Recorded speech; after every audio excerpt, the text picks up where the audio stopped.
Luigino Pelà, direttore del mercato ittico di Pila. Dopo la giornata di Chioggia di ieri, la giornata inaugurale di questi Stati Generali della Pesca, oggi qui a Pila per parlare di sostenibilità. Sì, credo che sia un tema, un leitmotiv che seguirà poi tutte le 4 giornate tematiche, ma in particolare io sono contento che si parli proprio oggi di sostenibilità ambientale, economica e sociale, soprattutto in questo territorio.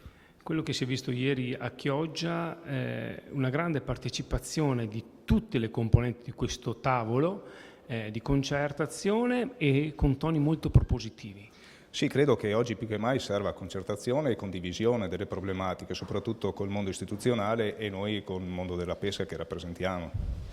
Credo che le aspettative siano alte e spero che queste discussioni che vengono fatte in questi tavoli abbiano una concretezza poi immediata, se non nel tempo, perché abbiamo bisogno di poche parole ma più fatti.